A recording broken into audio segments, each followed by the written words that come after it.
Hey guys, welcome back to Base Damage, here with another awesome deck profile from my brother Matt. What do we got today, brother Matt? I'm playing Bakemono / Nisemono, and this is basically a waifu deck. It's gonna be janky, it doesn't run that well, it's okay, I don't care. Would you consider this a budget deck? Actually no, because Bakemono shit's expensive. What's the most expensive card in there? Well, I mean, if we're discounting supers and shit... Well, you got this off of a deal. These are $9 a piece. Or, not these. No. Pardon. These are like $8 to $9 a piece. Because of the Brainstormer. The only decent Brainstormer in Bakemono. And then these are $5 a piece. So no. It's not... The level 0 range is like... In fact, the level 0s tend to be more expensive than everything else in the deck. Except for some of the bigger or better level 3s because, well, it's Bakemono. You're running lots of 3s. Okay, but you change up level 0s and this could potentially be a budget deck build. Depends on what you want. You'd have a hard time finding it. First of all, Bakemono is out of print, and a lot of this comes from Bakemono. Second of all, no, because it's expensive. Alright, so we're going to go from the start. Here's Lost Cattle Hachikuji. She's a 4,000 level 0. Seems big, except for this drawback has got me so many times. Okay, what it is you check the top card of your deck. If it's strange, which almost everything in this is strange, in fact all the characters are, then she is perfectly fine. If not, you literally pick her up, shuffle her back into your deck, cry, and then go on with the rest of your turn. Only 2, because that's fucked me over so many times. Alright, then we're getting expensive real quick. We're going with the Wandering Girl Hachikuji. from that. This is the Brainstormer. Okay. One of the best Brainstormers in the set. First of all, if she comes out and you have a blood character, which, let me toss these out because it's one of the only blood characters in the thing. Yeah. Then she's a 3,000, she gets plus 2,000, which makes her a 3,000. That puts her up to par for, like, I don't know, vanilla. Her secondary effect is tap 2 strange characters and pay 1 to brainstorm the top 4, and then you can search the deck for a strange character for each climax build. Sadly, this is like all of the search in Bakemono almost, which is part of the reason why this deck doesn't run very well. Okay, to tie into the blood trait, we've got 2 Shinobus. It's just a 25 with Encore, character Encore. Yeah. Which, that's the only reason she's there. Going on the blood train again, and this is a really useful card for this set, is 2 of the Araragi on Mother's Day. When he comes in, or when you play a strange character, you can check the top card of your deck and put it back wherever it was. Super helpful. He also has a... Would that be called... That's called scrying, right? Kind of? Scry is when you look at the top card of your deck and you put it on either the top or bottom. Oh, okay, gotcha. That would be super useful, and it would be nice if that had that, but it does not. I just know I've heard the term. Okay, cool. And then... His other effect is continuous. He has the global 5 to characters, except for it's only on your turn. Okay. Which, this is way older than most things, so no. Bakemono doesn't actually have a global 5. It's fine. Here we're going to move on to red. It might. Don't say it doesn't, because it might, and we just have... You just don't run it. It might.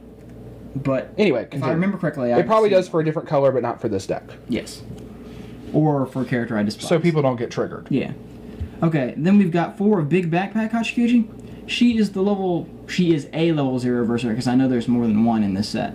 But she is a level 0 verser, and when she swings, you can give plus 500 power to a strange character.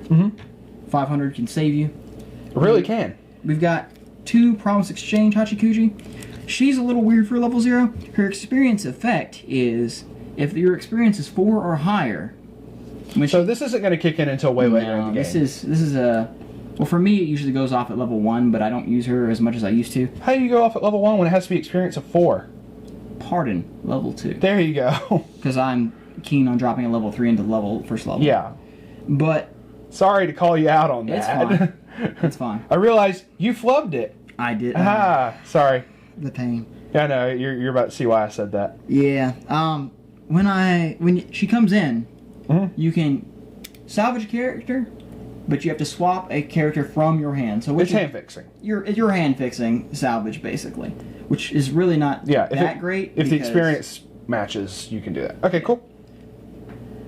And then that's all for level 0s. Yeah. So I've got 4, 8, 12, 16. Okay. Pretty standard. And you will recognize that this is a red-yellow deck, which is my favorite color combo. It's like we've shown it before. Kind of, sort of, except for it was also Cancer. Alright. We should check out the other videos on this channel. Yeah. Also, moving on to level 1s, and my first climax combo of this deck, we've got 4 of the girl with twin tails, Hachikuji. Technical difficulties. It's all good. And she combos with Flubbing Girl, because in the English, she says, I flubbed it, instead of puns. Go watch the Japanese. You'll enjoy the series a lot better. Okay, she's a 45, 0 cost.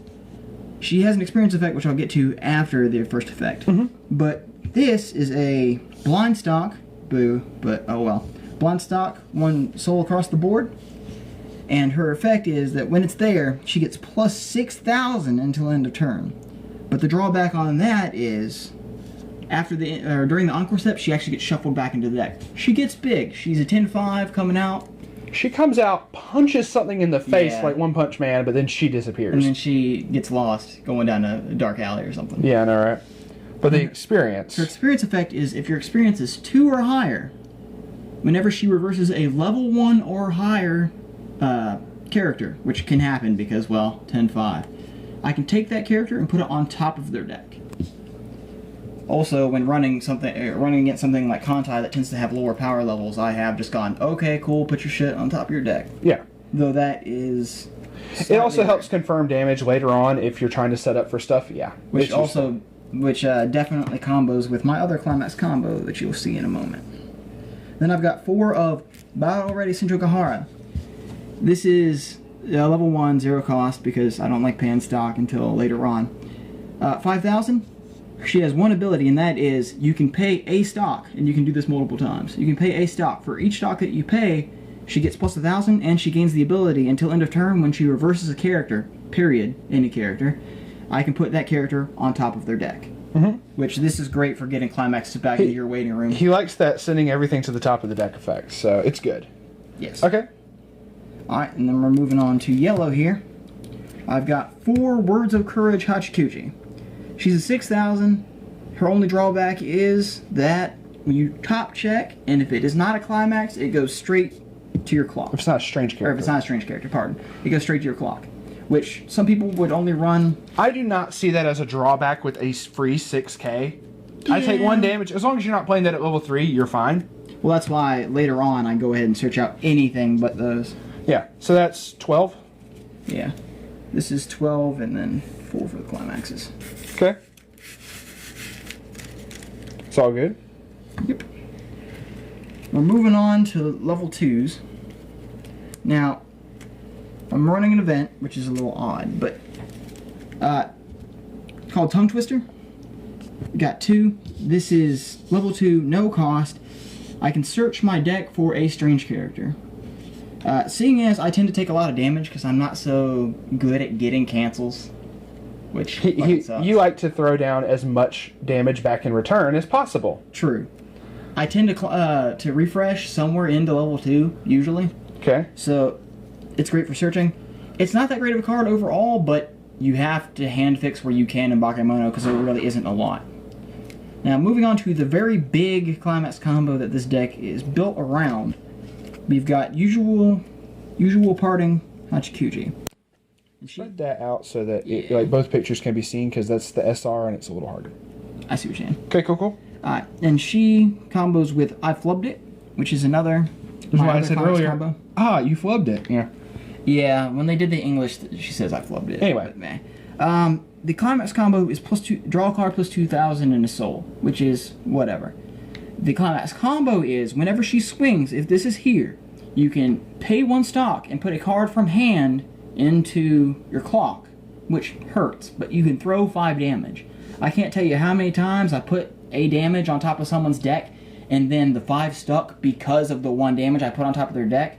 So that has saved me a bunch of times, and that's why I run that so hard. So half the time that I test play against him, or even just in the tournaments we play, he'll throw down 3 of her. I've done it before. And use the effect of just throwing 5, then damage, 5, then damage, 5, then damage. And so much of it'll stick, so much of it can't.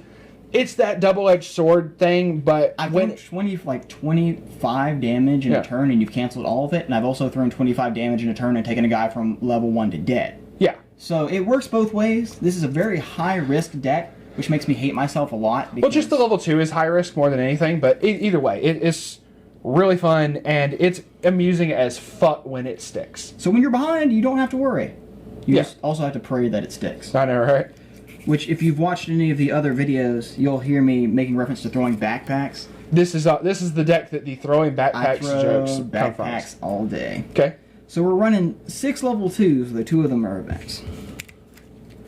Okay. A little... And so just go ahead and get that out of the way. Your climax spread is a blind stock and a soul across the board, and a draw 2k and a soul. So and they're both double crits, so I push damage hardcore with this deck. Okay. Which bites me in the ass sometimes. It's all good. And then we're going to level 3s. I run a lot of level 3s. It's a thing. You kind of have to with Baka. Yeah. So this is Daughter from a Proper Family, Senjo Gahara. Okay. This is the one from the trial deck, which a lot of people questions why I didn't run the other Senjo Gahara, because I pulled several. Yeah. I just hate it. This one is just 2 costs, of course, 10k. On play, you salvage a character. Strange character. A strange character, yes. I love that effect. It's won me so many games. Plus, since you really can't keep hand advantage with Bake because you don't have much search stuff and you don't have a lot of draw effects, that's the way I do it. And then we've got... You tap 2 of your strange characters, Yeah, and she gets 25 power until end of turn. Which is fair. Then we've got regular Hachikuji Waifu. This is the level 3 one. On play, and I've made this comment before, I like to play like 3 or 4 level 3s on as soon as I hit the level 3. Yeah. And this is a big reason why. On play, she can give 2 of your other characters, though. Yeah. It's other. It's not actually strange on this one. Yeah, you're good. 2 of your other characters plus 1,000 and a soul, which is really fucking nice. And her secondary effect is if your experience is 4 or more, when she swings, you can give another character. Or you can use a character. You could give it to her off that one. That's true. You can give a character plus 1 soul. Which I've swung with her and given it to someone else who's already swung to swing for exactly 2 for game before. Oh, yeah. But this is... If I haven't made up my damage throwing backpacks, this is how I make up the rest of my damage. I played 3 of these across the front and 2 of these in back before. Especially because, unlike the rest of the deck, the Senju Gaharas don't have to rely off of experience in any way, shape, or form. It's just you play, you salvage. Straight up. Plus, one of these is going to get pitched in to my level at level 1, usually. For making your experience be what it needs to be. Yeah. So, yeah. Plus, when he found out that effect gets around Hatsukaze's minus soul thing, he was so happy. Yeah. Wow, that's... Anyway, but that's it for this, if I'm not mistaken. Any comments, shout-outs? Throw backpacks and throw backpacks. Hashtag throw backpacks. Hashtag throw backpacks. All right. Thank y'all very much for watching. Please like, comment, and subscribe, and we'll see y'all again next time.